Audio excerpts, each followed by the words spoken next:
آج missile firing کے بڑے کامیاب جو ہے انہوں نے مظاہرہ کیا یا کہہ لیں تجربہ کیا.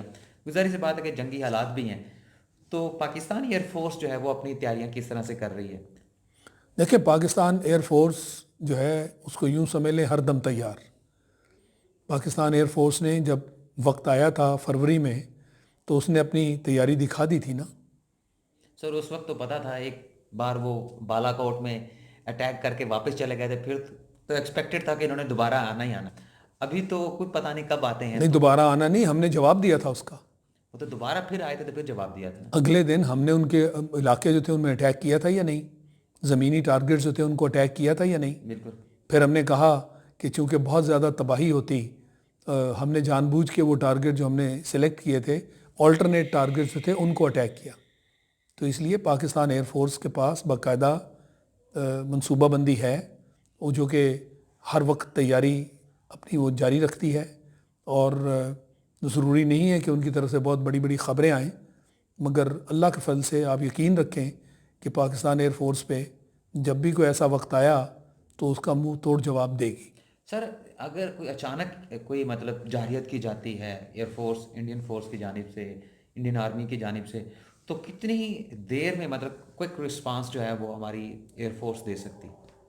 میں آپ کو بار بار ریفر کر رہا ہوں فروری والا معاملہ, کہ انہوں نے جو کچھ کیا ہم نے اگلے ہی دن اس کا جواب دے دیا نا. ہماری پالیسی یہ ہے کہ ہم خود جارحیت کا مظاہرہ نہیں کرتے, ہماری ڈیفینسو پالیسی ہے, اوفینسو نہیں ہے.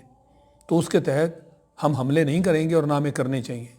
تو سر سفارتکاری میں تو ہم کہتے ہیں کہ ہمیں جو ہے وہ اگریسو سفارتکاری رکھنی چاہیے, تو یہاں پر بھی اگریسو نہیں ہونی چاہیے, یہاں ڈیفینسو ہم کیوں ہیں؟ وہ اس لیے کہ ہماری نیشنل پالیسی ہے نا, کہ پاکستان جو ہے, آپ نیوکلیئر والا معاملہ لے لیں کہ ہندوستان نے بنایا تو ہم نے بنایا, ہم نے تو نہیں پہلے بنایا. اس میں پھر آپ کے اوپر بہت ساری الزامات لگتے ہیں کہ جی آپ نے جارحیت کی لہذا قصور آپ کا ہے.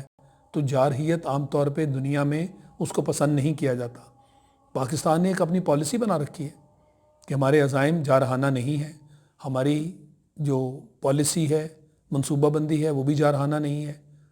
ابھی بھی جو ایل او سی میں ہو رہا ہے, ہم یہی کہتے ہیں نا کہ بھارت جو ہے وہ ہمارے اوپر حملے کرتا ہے اور اس کا منہ توڑ جواب دیتے ہیں, ہم دے رہے ہیں. تو یہ ہماری ایک نیشنل پالیسی ہے. میں اور آپ بیٹھ کر نیشنل پالیسی نہیں بدل سکتے, مگر میرے نزدیک یہ ایک اچھی پالیسی ہے, کم از کم اس میں ہمارے اوپر انگلیاں نہیں اٹھیں گی. لیکن سر مجھے لگتا ہے کہ بھارت کو بہت سارے جگہوں کے اوپر جو ہے غلط فہمیاں پاکستان کے حوالے سے, خاص طور پر جب مئی 1998 میں پاکستان ایٹمی طاقت بنا, اس کے بعد سے میرے خیال سے کوئی ٹکرا ہوا نہیں ہے. غلط فہمیاں تو بہت ساری ہیں, دور کرنے کی ضرورت تو ہے. نہیں, پر غلط فہمیاں وہ ایک چھوٹی سی جو ہماری آپس میں کنفرنٹیشن ہوئی اس میں کافی ساری تو دور ہوئی نا. نہیں سر, انہوں نے تو جشن منایا کہ ابھینندن جشن مناتے رہے, پر F-16 دنیا گرا تو کے آئے. جانتی ہے F-16 ثابت تو نہیں ہوا نا, اور بالکل غلط تھا, جھوٹ تھا, وہ تو بہت ساری باتیں کرتے رہے. ابھی کیرن سیکٹر کے حوالے سے جو کوئی دعویٰ کیا گیا تھا کہ ہم جو ہے نا وہاں پر بھی ہم نے قبضہ کر لی. نہیں, میرے نزدیک ایسی کوئی چیز نہیں ہے حقیقت کہ کہیں انہوں نے قبضہ کر لیا ہے. وہ قبضہ صرف چپکے سے رات کے اندھیرے میں نہیں ہوتا. قبضہ اگر آپ کرتے ہیں تو پھر وہ نظر آتا ہے, اس کے ثبوت بھی دیے جاتے ہیں. جیسے وہ اسٹریٹجک سٹرائکس کی باتیں کرتے ہیں اور آ کے ہماری چند چوکیاں جو ہیں ان پر زمینی طریقے سے گولہ باری کی جاتی ہے, اور کچھ چیزیں وہاں سے اٹھا کر دکھا دیتے ہیں کہ جی یہ اسٹریٹجک سٹرائک ہو گئی. وہ ساری دنیا دیکھتی ہے اور جگ ہنسائی بھی ہوتی ہے. اس قسم کے بیانات کہ ہم نے سرجیکل سٹرائک کی ہے, ہم نے پاکستان کے اندر بالا کوٹ میں اٹیک کر کے وہاں پر دہشت گردوں کے جو کیمپس تھے, جو ٹریننگ کیمپس تھے, ان کو تباہ کر دیا, کیرن سیکٹر پہ ہم نے قبضہ کر لیا, تو یہ تو 5th جنریشن کے ٹائپ کے بیانات ہیں نا. تو اس میں تو پاکستان بڑا کامیاب ہوا ہے, اور انڈیا نے خود اپنی ناکامی بھی تسلیم کی اور DGISPR کی کامیابی کو بھی مانا. انہی کے ٹی وی نے خود کہا کہ ہم جو کچھ کہتے رہے وہ مبالغہ آرائی تھی, وہ سچ نہیں تھا. تو پالیسی جو ہے وہ ساری دنیا کے سامنے ہے کہ جھوٹ کی بنیاد پر نہ جانے وہ کتنے بڑے بڑے دعوے کرتے ہیں, اور اس سب کا سب جو ہے بعد میں جگ ہنسائی کا باعث بنتا ہے. پاکستان جو کہتا ہے وہ سچائی کی بنیاد پر کہتا ہے, جو کرتا ہے وہ بھی سچ ہوتا ہے, اور وہ ساری دنیا اس کی تعریف بھی کرتی ہے.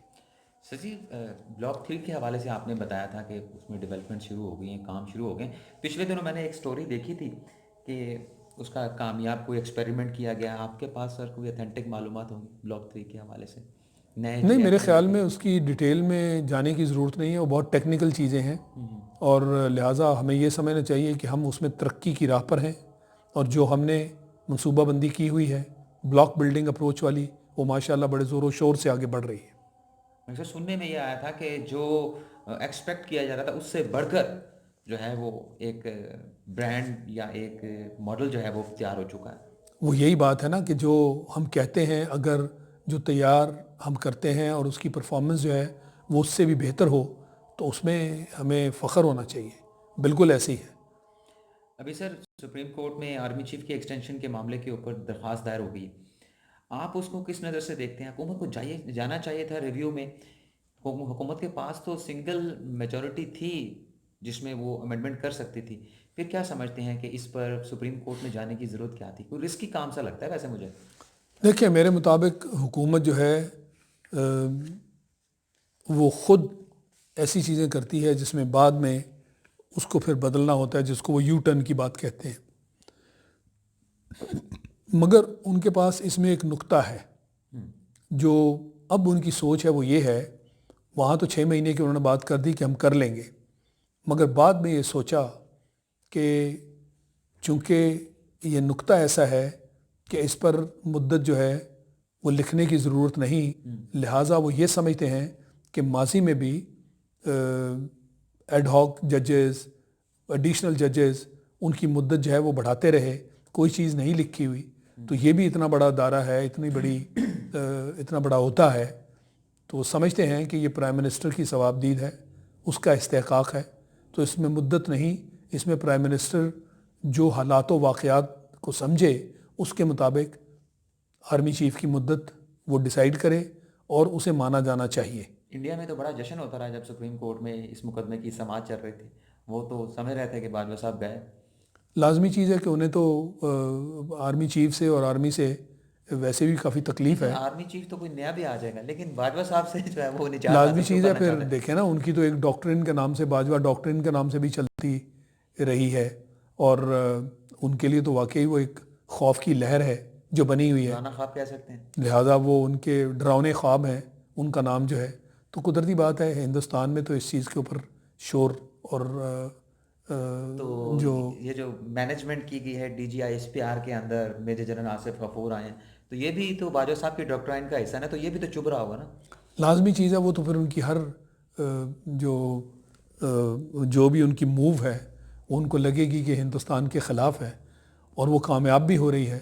اب یہ پچھلے دنوں جو انہوں نے کہا ہے کہ ہندوستان جو ہے وہ پاکستان میں D G I S P R اور ان کا جو محکمہ ہے اس سے کچھ سیکھے، کہ وہ کم باتیں کرتے ہیں مگر ساری کی ساری معنی خیز ہوتی ہیں، وہاں سے انفارمیشن ملتی ہے، جبکہ ہندوستان میں ایسا نہیں ہے۔ مقصد یہ ہے کہ وہاں تو صرف جھوٹ اور انہونی باتیں جو ہیں وہ ان کو بتائی جاتی ہیں جو کہ ہوئی نہیں ہوتی، تو پاکستان میں تو ایسا نہیں ہے۔ سر انڈیا 1 ارب سے زیادہ آبادی کا ملک ہے، اور رقبے کے حساب سے بھی بڑا ملک ہے، معیشت بھی بڑی ہے، دنیا بھی اس کو دیکھتی ہے، لیکن اتنی بڑی معیشت یا اتنے بڑے ملک کی جانب سے غیر ذمہ دارانہ قسم کے بیانات دینا کہ ہم آزاد کشمیر پر بھی قبضہ کریں گے، وہاں پر حملہ کریں گے، اور ساتھ میں یہ دعویٰ بھی کرنا کہ ہم یہ کر کے دکھائیں گے، تو دنیا کو پھر یہ نہیں نظر آتا کہ غیر ذمہ دارانہ قسم کے بیان ایک بڑے ملک کی جانب سے دیے جاتے ہیں، اور پاکستان جو اس سے چھوٹا بھی ہے لیکن بیانات پاکستان کے ذمہ دارانہ ہوتے ہیں۔ دیکھیں لیڈرشپ جو ہے بھارت کی، وہ کون نہیں جانتا کہ وہ شخص ایک چھوٹا آدمی ہے، وہ اپنی جو اس کی استعداد ہے اس سے کہیں بڑھ کے باتیں کرتا ہے، اور ہندوستان میں جو ایک فنامنا ہے کہ پاکستان کے خلاف باتیں کرو تو ووٹ بینک آپ کا بڑھ جاتا ہے، یہ ساری الیکشن سے تعلق ہے ان چیزوں کا، جبکہ پاکستان میں ایسا نہیں ہوتا۔ تو ہندوستان اس پالیسی کو فالو کرتے ہوئے، اور خاص کر یہ جو مودی ہے اور ہندوتوا کے نام پر کہ جی ہندوستان صرف ہندوؤں کے لیے ہے، جو کہ اب اس کی شہریت کی جو پالیسی ہے اس میں بھی نظر آ گیا۔ لیکن اب تو سر یہ سارا جو منصوبہ ہے مودی سرکار کا، یہ نریندر مودی کا ناکام ہوتا دکھا دے رہا ہے۔ اس نے جو سٹیپ لیا ہے انڈیا کے اندر، ایک ڈسپیوٹڈ لا سٹیزن شپ کے حوالے سے پاس کر دیا ہے، اب بھارت کے اندر حالات تو آپ کے سامنے کہ کشمیر سے فوج نکال کر جو ہے وہ انڈیا کے اندر لائی جا رہی ہے، تو کامیابی تو نہ ہوئی۔ یہ بالکل کامیابی نہیں ہے اور ہمیں خوش ہونا چاہیے. میں یہ سمجھ رہا ہوں کہ اس سے ہندوستان کا زوال شروع ہو چکا ہے. یہ وقتی پالیسیاں، شارٹ ٹرم پالیسیاں اور اس کے اوپر جو آپ کے دور رس اصل میں عزائم ہیں ان کو قربان کرنا، یا عزائم جو ہیں وہ ایسے غلط ہونا کہ وہ دور رس پالیسی آپ کے ہاں ہے ہی نہیں اور وہ بالکل غلط پالیسی ہے جو وقتی طور پر آپ کو تسلی دیتی ہے اور آپ کو خوشی دیتی ہے، مگر وہ دور رس پالیسی نہیں ہے. تو اس کے تحت بھارت کا نقصان ہے. میں سمجھتا ہوں کہ وقت کے ساتھ ساتھ آپ دیکھیں گے، مگر اس پر ہمیں فخر بھی ہونا چاہیے اور ہمیں خوش بھی ہونا چاہیے. بہت بہت شکریہ سر. ناظرین، آپ نے شاہد لطیف صاحب کی گفتگو سنی. آپ کے فیڈ بیک کا انتظار رہے گا. اگلی ویڈیو میں پھر ملاقات ہوگی.